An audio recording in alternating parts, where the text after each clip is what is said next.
Hello, everybody. Ryan Carpenter here with No BS Golf, presented to you by P45 Knuckle Down Golf. That's right, Central Georgia. We got everything you need right here in Warner Robins, along with my partner, the Golf Pub, www.thegolfpub.com. We got the heart of the season right now. And I know you're out there going, wait a minute, it's frost delay. What you talking about? Yeah, no, this is the heart of the development season. For the past 20 years, this is the time of the year to kind of put aside playing for a little while. You can play a little bit here and there, but really focus on, transforming, developing your game, your swing, everything that's going to allow you to play better golf in the spring of 2025. So every player has a series of things that they typically will, they can't do, don't do, fight, you name it, and so on and so forth. And so it's a pretty simple formula here, folks. Evaluation lesson sets up the plan, gets us the idea of what we need to do, where we need to go, how to get there. So that we know what the next 4 or 5 months maybe looks like. Then we go into process. We go through the correct procedures and lessons and things designed to give you the tools you need to then start progressing with a transforming change of movements and coordination and all the things we have to talk about and go through, to help you figure out how to get to that, next level of play, if you will. Match it up with short game and, the details and check out the clubs and the fitting of the bag and all that good stuff. And then eventually bring it all together, get out on the course and walk through, and a lot of stuff to walk through out on the course once we have a swing that works. And that's how the combination of all that, it's on my sheets that I have there. I kind of average it out as, well, ideal situation. Every week we do, what are we working on in the swing lesson, a short game, something, and then like a playing lesson on the course. That'd be like perfect, which isn't going to happen every week, but that'd be ideal. Well, that's, 3 sessions, and I just do sessions. So whether it's an hour on this one and 4 hours on this one, doesn't matter. Time is not the calculation for the session. A session is a session. Doesn't matter how long it takes. So by that, we would get through 3-4 weeks. You got 12 credits in a month, roughly, typically used. And by the time we get to, 3 months in, we're about 30 some odd credits or ish, around there. So give or take, minus, plus, blah, blah, blah. You basically look at that. Within 6 months, we're going to use 30 credits most likely for almost everybody, because we need that kind of time in order to work through and get enough things accomplished and changed and developed so that we're now really playing a new game and whatnot. So anyhow, now's the most important time. Evaluations. If you just want to come down and see the pub and come hang out with me for 30 minutes and ask me some questions and, get a feel for how it works, stuff like that, then by all means, call 478-230-3324. We'll get you set up right away. We'll get you down there and come on in. Let's chat for a while. Let's take some swings. Let's talk about some things. Let's get you an idea of how this works. And now's the time to do it. Christmas sales going on. Evaluations are 50% off. All lesson packages have different discounts, up to 40% total off on some of them, especially that top one, that 30 pack. That you can get a huge savings now and get started when it's the most important time of the year. So we all know that.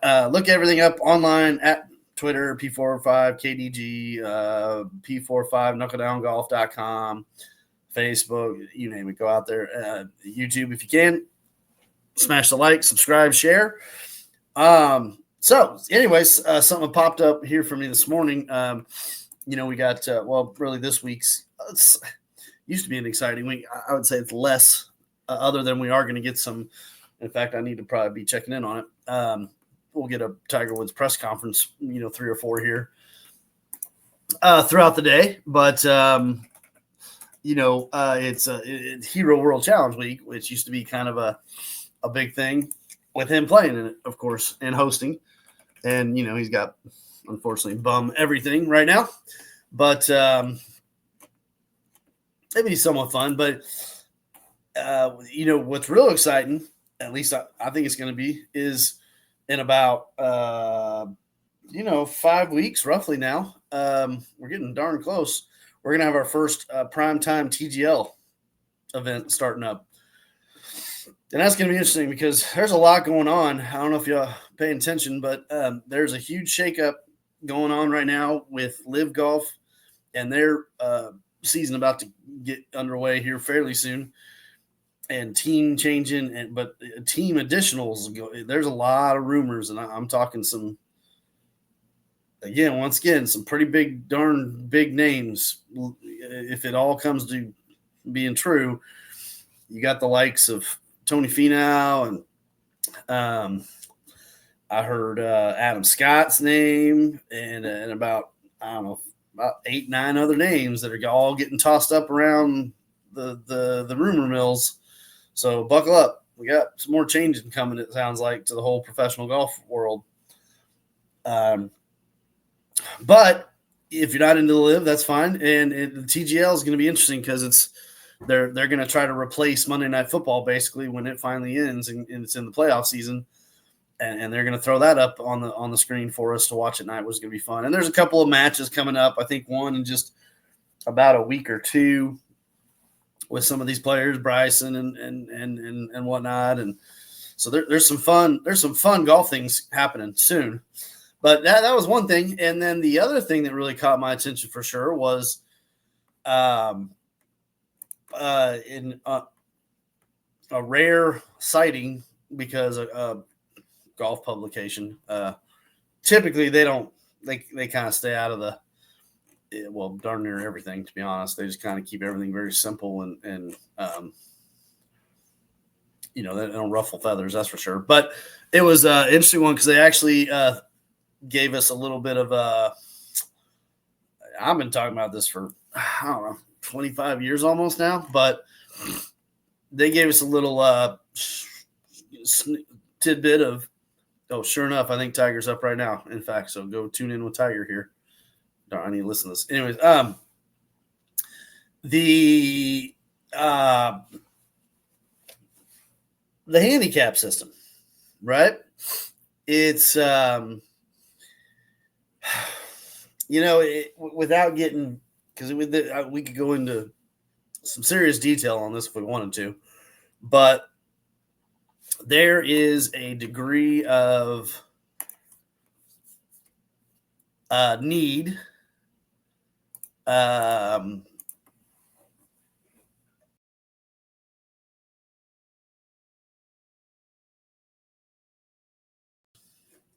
we go. We do need the handicap system, but it really needs to be looked at and redefined and put a little more thought into it. So if you don't know, you can Google it, and even USGA has what they call simple version, 101. Let's just go through it. How handicap calculated. A handicap index can be calculated with as few as 3 18-hole scores. When less than 20 scores are in your scoring record, a fewer number of scores are used. Okay, fine. So basically the idea is the main basis is let's get 20 scores put together and we can get a solid measurement. Once you have 20 scores in record, calculated by first averaging the best 8 score differentials. Now, this is where they keep changing this crap. And if you're not paying attention closely, it throws you off. So it used to be the middle. Now they're saying the best 8 score differentials out of your most recent. So what they've done is a value may be adjusted due to built-in safeguards that are applied. If you're an exceptional score, 7 strokes better at the time, your 8 of 20 calculation is 3 or more strokes above your low handicap index from the previous 365. So what they've done is basically have sharpened it a little to try to skew it towards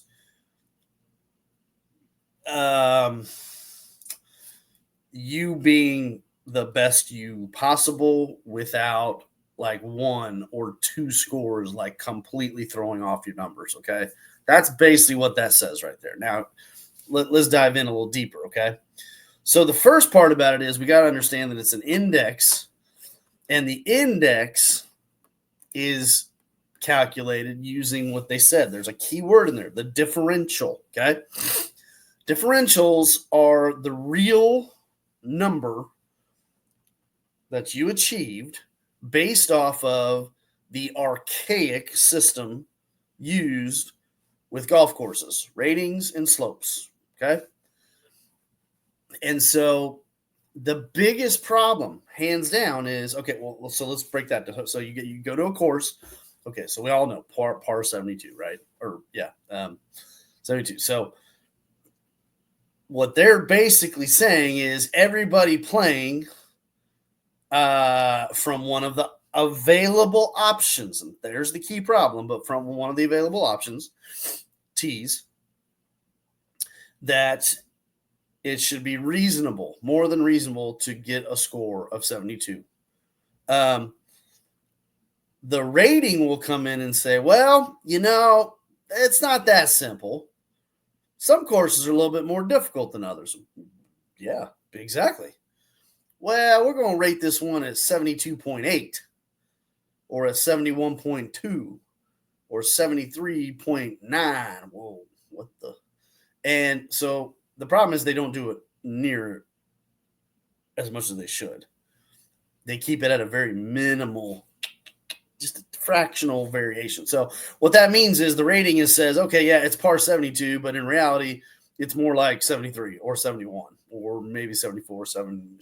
So they're saying that the number that's used is just a basic number, but the calculable number needs to be more appropriate. And that's good, except it's still not done near as appropriate as it should be. Well, then you get your your rating and your slope. Slope's a little more challenging to simplify, but slope is just simply telling us basically like, are you on a course that does this or this? And yes, if you understand it better, then you understand that what I just said is not exactly 100% true, but it's basically just saying like, are you on a real more challenging style golf course or not? Pretty much. That has changes in elevations and terrains and blah blah blahs and all. It's less of an important one. So all these numbers come in and you get your number that you got that day. Well, what it does is it takes the differential between your actual number and that rating, and the slope is then calculated in on the back end of it. You can go look it up. The detailed calculations are out there too, and you can really dive in if you want to. It gets a little kind of, but the main idea is it's telling us based off your differential from the courses you're playing at. And this is why if you play the same course all the time, you're doing yourself a huge just error on your end, because if you're not actually taking your game out and testing it in not only different golf courses, but in different environments and with different people, then you don't know what your handicap truly is. All y'all, and I know y'all are going to hate this, but this is the truth. All y'all playing at your club every day, 5 days a week, turning in the same damn scores from the same course, from the same time, with the same four people you play with all the damn time. Your handicap is bullshit. Sorry, it just is. Because you're not actually getting a true understanding of where you are in this game when you're seeing, feeling different, various, everything we face. So the only way to have a even remotely close to good calculation under the current system anyways, is you got to be testing yourself in a lot of different environments. And you got to even kind of throw in there some true tournament settings, to be honest. Not the scrambles. That ain't no damn tournament. So don't even get me started on that crap. But anyways, you need to, because it's already this system is a basic, and it's not detailed enough to give us a really truly incredible calculation that makes sense, which goes back to what I said earlier. And here's why: because they're assuming that every player out there has enough reasonable distance to play from the choices they've given us, which is absolute garbage. It's why Operation 36 exists.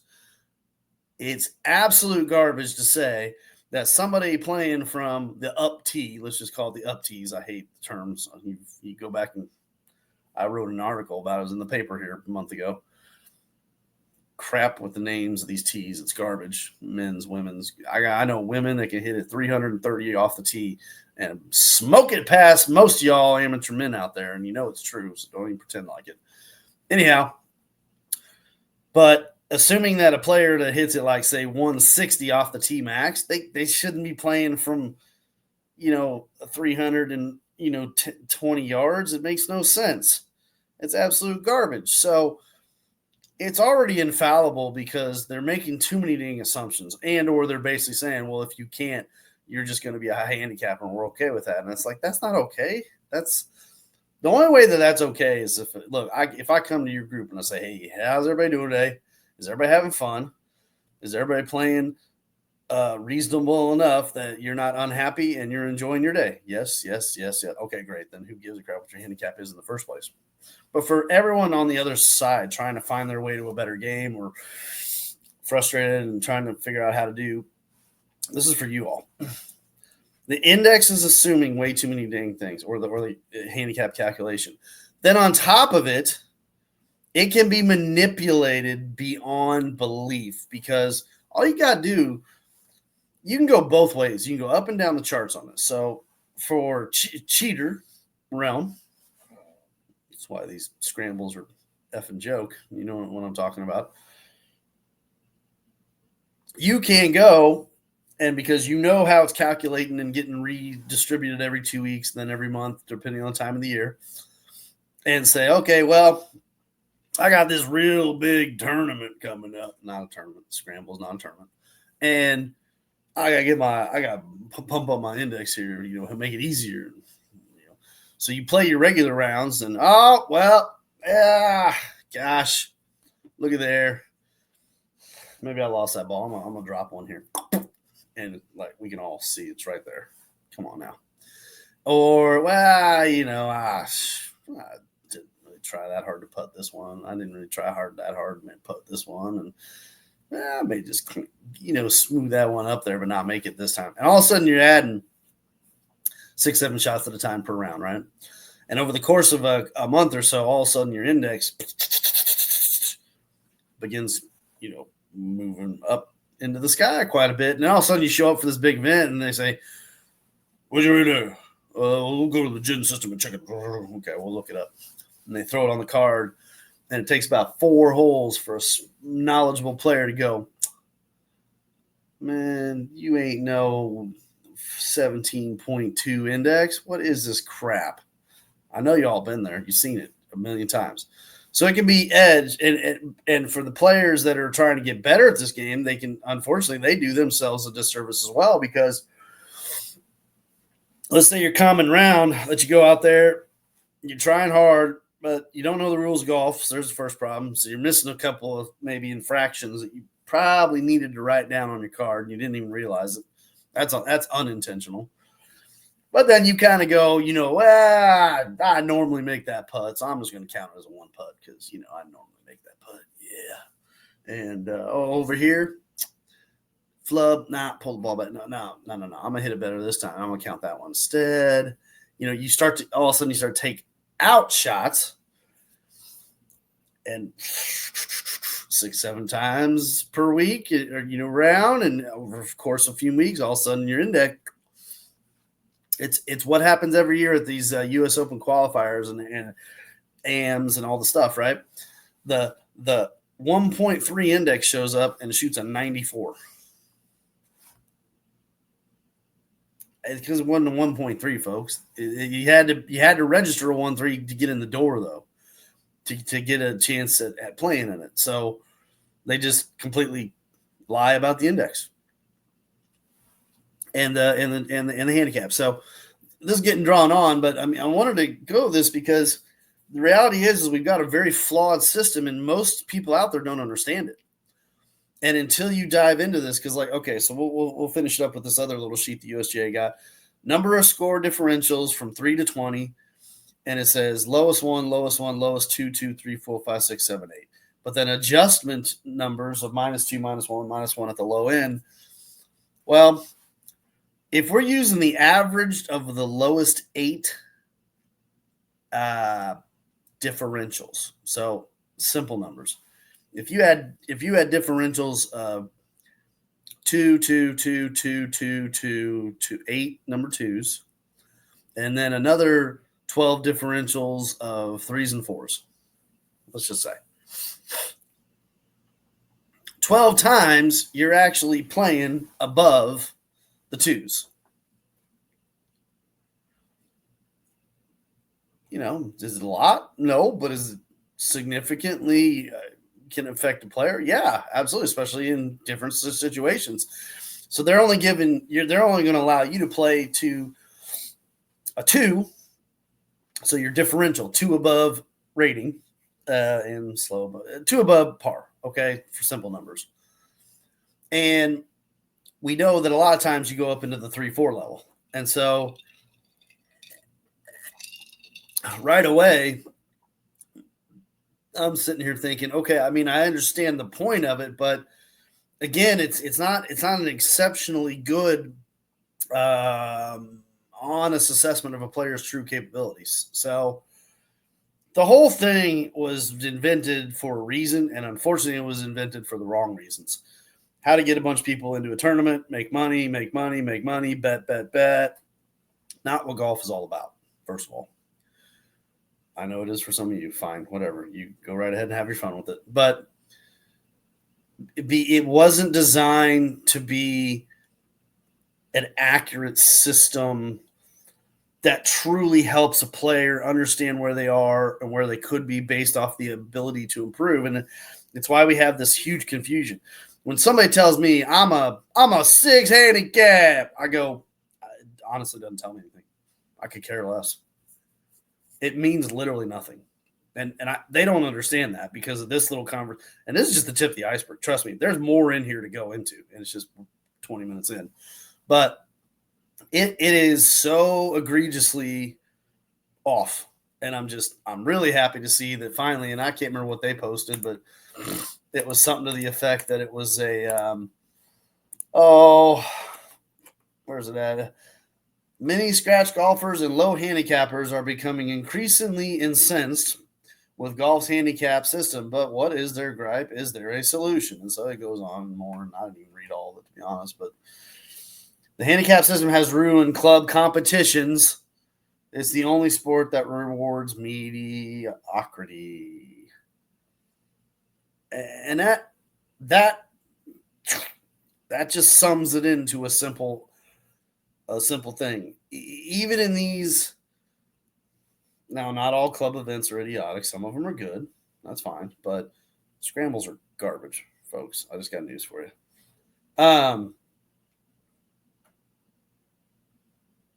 It's making it harder for good players who have earned their realm of golf, if you will, or their golf life, or their ability, or their capabilities and enjoyment in their level of the game, and it's literally making it 10 times harder for them, which it shouldn't be, and 10 times easier for guys who haven't earned jack crap yet, but can go out with this little number and all of a sudden, yeah, well, guess what? They fluff it. They fluff the number, and they're better than what it says, and it shows all the time. We've seen this a million times. Back at the creek, I got news for you, and I'll tell you this right now. And you go up, you go tell Lacey, you go tell Goose, whoever you want to tell. I don't care. Do it or don't. But here's what I would do if I didn't play in this crap. So I don't really care. At the creek, when we had any type of real event, especially, then it was, okay, you get your GHIN number there, old Mr. Smith, and you send it on over to us. We'll look it up and all that kind of good stuff. But here's how this goes. We're playing mostly events where if we're applying the caps at all, we didn't always apply caps, first of all. But if we were, typically it was kind of some kind of a 2-man format. No scrambles. We didn't do scrambles at the creek. And it was, one of those where, okay, these two players and these two players, and we're usually sending them like almost like member guest style. You send them off in matches and so on and so forth. If not, then if it was more of a tournament-ish day, we might say, hey, here's how we're going to do this based off your group. And it's not 100% fair because when you're playing in that format, but it was better than the original. I'll tell you that. The whole idea was this: you got 4 guys, you got 4 caps, you play off the low first of all.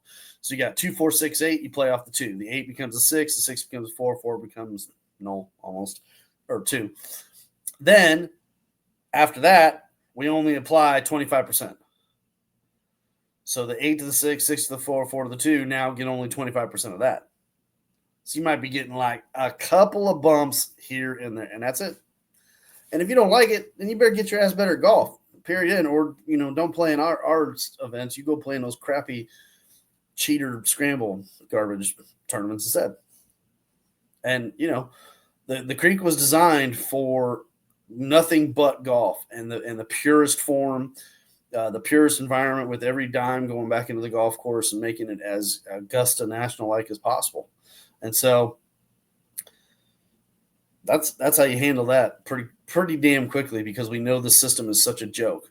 You go in and you just simply say, yeah, fine, whatever. You're using your GHIN, but we're basically just not going to use much of it. We're going to go 25% caps. You play off the low, and now you got much more of a realistic setting because it nullifies all that garbage that can get built in. So that's my suggestion. Try it out with your group. When you're playing in your groups here, well, it's colder now, but over the next week or two, take a different. So again, take your number. So whatever, you can do index. You can do. It doesn't matter what you do. Do the handicap. It's easier. If you got a 5, a 6, a 10, and a 12 in the group, you play off the low. So the 5, he's a 0, technically, for this purposes. Nothing. The 12 gets 7 shots, right? Sort of. Except we're only going to use and come up with your own number. If you don't want to do 25%, use 50%. The point is, don't give it the full bumps. Don't give him 7 strokes over the course of the entire day. It's a joke. It's ridiculous. The 12 to the 5, give him like maybe half. So maybe 4 shots throughout the day on the hardest holes, right? And that's the other problem. Those damn calculations for those holes, handicaps are. See, it's just a whole. We didn't even get into that part of it yet, and we're already almost 30 minutes in. So, anyways, hopefully y'all stuck with me here and maybe got something out of that. I think it's important. It's glossed over. It's not paid attention to, and I hate that that's the fact. I'm hoping that someday some of these groups that are out there are already pushing for it. There's that new global handicap. I don't remember. I'd have to look at that thingy that I think is getting, finally at least a little more talk, which would be cool. But I would say this: just experiment with it, okay? And make sure for the sake of your own handicap, make sure you're really paying attention to the rules of golf. And if you need to, first of all, y'all should have one sitting in your bag at all times. And if necessary, you call the golf shop and talk to the whoever, Lacey or your pro out there in the shop. That's what they're there for. You're not sure what the ruling is? Pick up the dang phone, call. Anyways, but do yourself favors. Write down, and it's okay. There's equitable score control, so don't worry about it. Write down all your shots. Don't do yourself a disservice of not counting your actual shots just because you want your index to maintain a certain number. Don't do that. Write down everything. Put it all in the system. Let it be what it is. And at the end of the day, if you don't like your index, then guess what? Do something about it. That's what my job is for. Let's get you in and going, and we'll figure out how to get you to. And I'm not – look, I can do the quick – if you want to spend $150 and just get a slightly better at golf, trust me, I'm all here. I'll help you. It's not the right way to do it, in my opinion, but what I do is I work with players for the last 20 some odd years, and we're talking about going from a 30 to a 10 index, okay, or from a 20 to a 5 or a 15 to a 0, or not just a little. We're talking about major improvement in the game of golf. That's what I do for a living, folks. So either way, you just need to be realistic and not hurt you. Don't make it harder on yourself. Don't make it more unrealistic for yourself just because if you want to be the 80 guy, the 80 shooting player, but you don't actually do it, don't make it harder by shedding strokes from your index scores you turn in, because that's just making it 10 times worse. You're literally making it harder on yourself. So if you don't want to get there by messing with the system. You want to get there by earning it. Learn some things, develop a game, get better over time, and then basically get to the point where it's long-lasting, sustainable improvement. And that's what I do with my students every day of the week. Long-lasting, sustainable improvement that'll treat you good forever. So anyways, that's a long session. Hopefully everybody enjoyed it. If you stuck with me, P45 knuckledowngolf.com, www.thegolfpub.com. My partners in crime. Hey, it's cold out there today. You ain't got nothing to do? Head up there right now. If they're there. I don't remember what time they open today. Every day's a little different. Anyway, don't matter. Just call them up, leave a message, whatever. Send them a message on the webs. Go get in there and play some golf, period, the end. So you can do all kinds of stuff. You've seen it. You've seen me. Go back and look at all my stuff. Smash, like, subscribe, please. Appreciate it. And share all the other stuff. Leave some notes. I don't get any comments. I want some comments down there. Tell me what you want to talk about. If you want to talk about something else, if you want to come on the show live with me, let's do it. I'll set you up. Let's go in, ask me some questions. Whatever you want, let me know. All right, Ryan Carpenter, P45, Knuckle Down Golf, signing off. Take care.